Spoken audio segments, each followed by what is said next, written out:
सबके साथ सबके प्राण लगभग डूबने को। नाव डूबेगी तो नाव में बैठने वाले सभी डूबेंगे। अपन भी कहते ना कि भैया नदी तो बहुत गहरी है और नाव पुरानी है, अब पार कैसे हों? क्यों? नदी बहुत गहरी है, नाव पुरानी है और पार होना है। किसके भरोसे करेंगे? तैरने की तो क्षमता है नहीं कि गहरे पानी में उतरो और तैर जाओ। और नाव नई हो तो फिर भी ठीक है, पुरानी है, छोटे छोटे छेद भी हैं। तो क्या कहते हैं फिर भजन में? गहरी नदियाँ नाव पुरानी, गहरी नदियाँ नाव पुरानी, खेवटिया से मिले रहना। खेवटिया नाविक, नाविक से मेलजोल बनाए रखना। नाव में बैठ के पार होना है और नाविक से तुम्हारा तालमेल ना हो, नाविक से तालमेल नहीं होगा तो मामला तो बिगड़ जाएगा। बीच नदी में जाकर के कहेगा बोल क्या करना है, बोल क्या करना है, हम तो उतर के जा रहे हैं, हम तो तैर जाएंगे, तुम्हारा क्या होगा?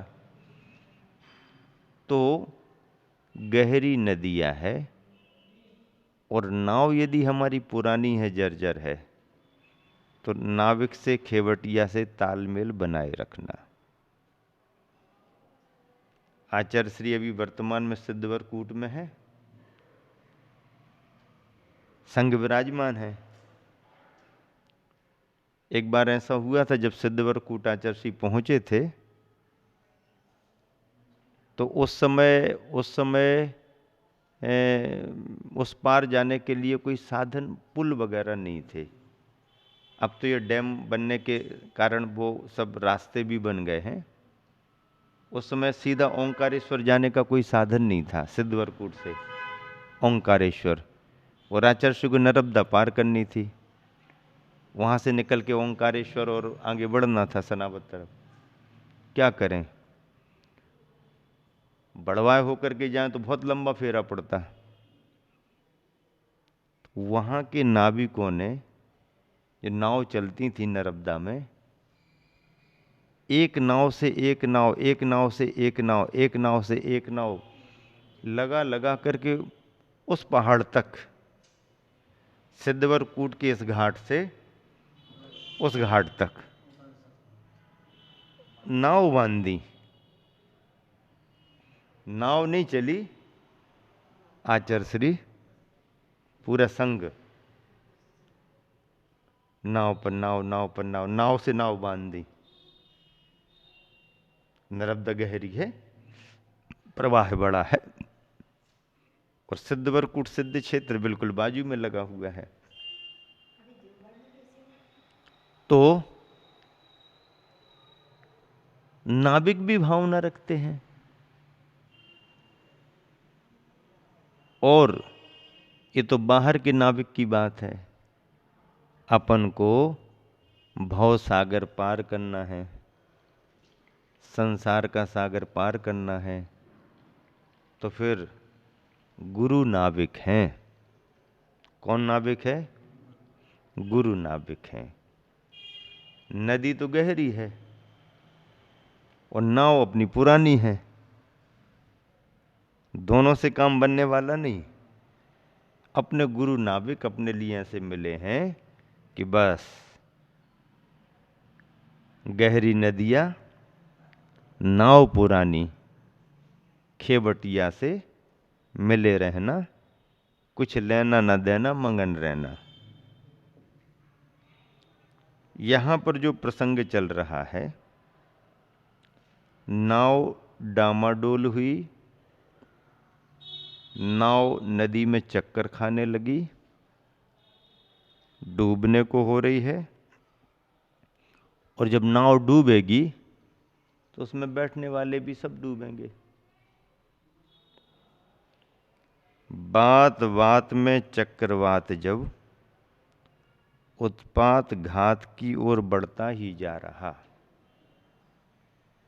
बात बात में चक्रवात जब उत्पात घात की ओर बढ़ता ही जा रहा, इस अति की इति के लिए संकेत मिलता है उपालंब के साथ। इस अति की इति के लिए चक्रवात ने प्रलय का रूप लिया है, अति हो रही है। इस अति की इति यानी अंत के लिए संकेत मिलता है उपालंब के साथ कुंभ की ओर से। माटी का घड़ा कुंभ संकेत देता है। कुंभ क्या संकेत देता है? देखो, इस पूरे कथा में अभी कुंभ मार्गदर्शक बना हुआ है। कुंभ नायक का काम कर रहा है। कुंभ की ओर से श्रद्धेय स्वामी की सेवा को सुखमय जीवन का स्रोत समझता सेवक की भांति बात भी कुंभ के संकेत पर संयत हुआ। कितनी बड़ी पंक्तियां, सार गर्भित पंक्तियां। श्रद्धेय स्वामी की सेवा को सुखमय जीवन का स्रोत समझता। अपने स्वामी गुरु प्रभु श्रद्धेय होते हैं। श्रद्धेय वो होते हैं जिन पर श्रद्धा की जाती है। हम श्रद्धा करने वाले हैं। हमारे गुरु और प्रभु श्रद्धेय हैं। जिन पर श्रद्धा की जाती है वो श्रद्धेय माने जाते हैं। तो श्रद्धेय स्वामी की सेवा को सुखमय जीवन का स्रोत समझता। सुखमय जीवन का स्रोत यही है। श्रद्धेय के प्रति श्रद्धा सुखमय जीवन का स्रोत है समझता। सेवक की भांति, अनुचर की भांति बात भी यानी चक्रवात भी कुंभ के संकेत पर संयत हुआ। आंधी चक्रवात संयत हुआ, शांत हुआ और नाव पूर्व स्थिति पर आती है। नाव पूर्व स्थिति पर आ जाती है। परिवार को 3 परिक्रमा देती। परिवार को 3 परिक्रमा दी और नाव पूर्व स्थिति में आ जाती है। दुर्घटना टलने से समूचा माहौल ही प्रसन्न हुआ। दुर्घटना टलने से समूचा माहौल ही प्रसन्न हुआ। जिस भांति लक्ष्मण की मूर्छा टूटी, बिसल्या की मंजुल अंजुलि के जल सिंचन से। लक्ष्मण की मूर्छा कैसे टूटी थी?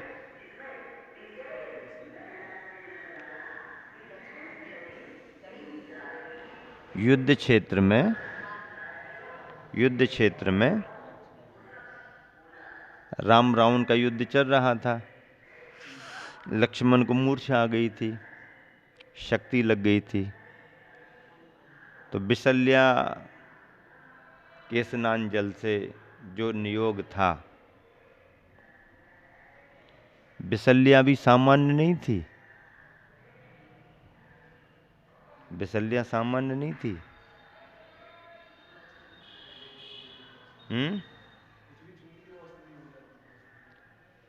छूने पर औषधि हो जाती थी, वो बात तो ठीक है, पर उतना पुण्य उसका बड़ा कैसे?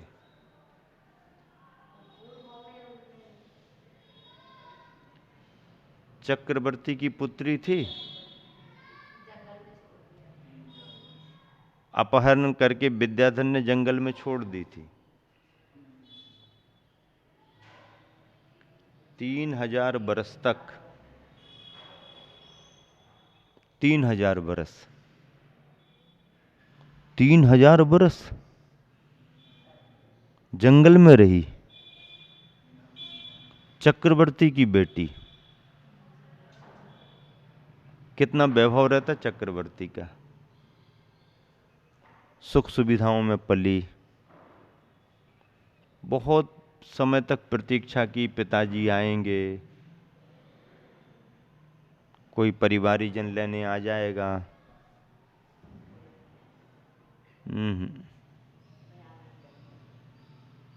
उधर पोषण करती रही,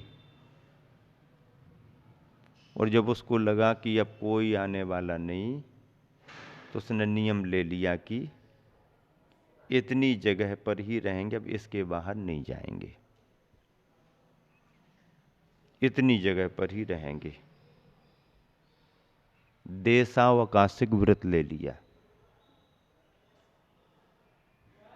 इतनी जगह के बाहर नहीं जाएंगे।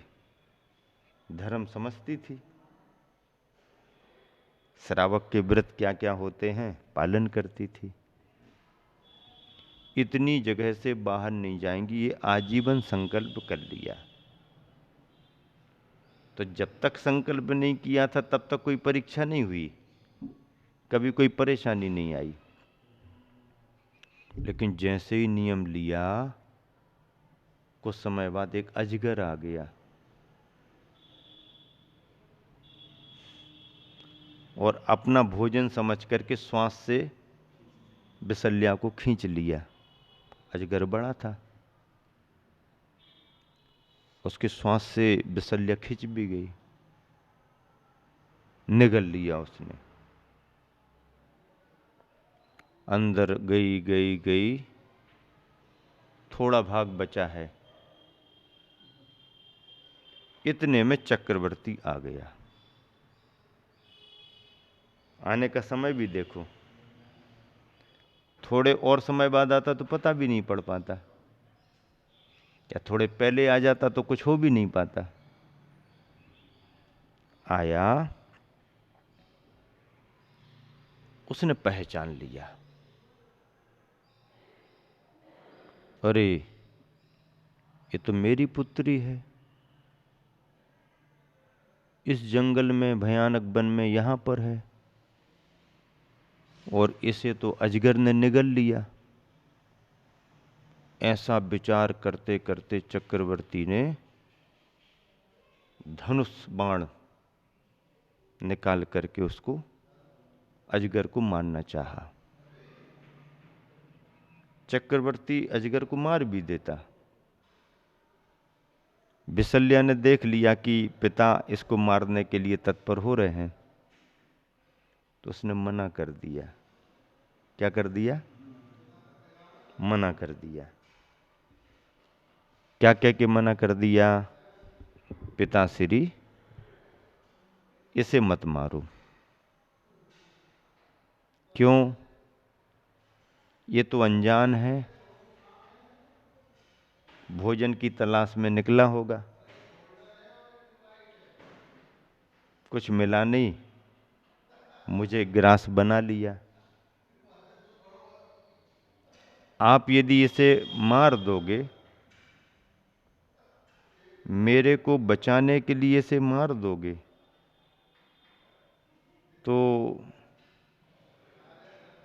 मैं तो अब बच पाने वाली हूं नहीं, और ये संगी पंचेंद्री जीव और मर जाएगा। इतना सुनने के बाद भी चक्रवर्ती जब तत्पर हुआ मारने को, तो उसने कहा, पिता रुको, मेरे शरीर में जहर फैल चुका है, आप मुझे निकाल भी लोगे तो मैं बचने वाली नहीं। व्यर्थ में इस संगी पंचेंद्री जीव की हिंसा मत करो। कितनी बड़ी बात है। दया का धर्म, जीव के प्रति दया की भावना, बहुत बड़ी बात, सामान्य बात नहीं है। उस समय, आखिरी समय भी उसके मन में धर्म की भावना। ऐसा बिसल्या का जीवन वज्रदंत चक्रवर्ती ने फिर मारा नहीं सर्प को, पश्चाताप करता रहा, बहुत पश्चाताप हुआ। मैं और पहले आ जाता तो बेटी को बचा लेता, पर उसे मालूम ही नहीं जंगल में, अरण्य में, अटवी में कहाँ पड़ी है। सब जगह दिखाया होगा, मिली नहीं। आखिरी में तो पहुंच गया, लेकिन स्थिति अलग हो गई। तो जो 3000 वर्ष तक उसने नियम पाला,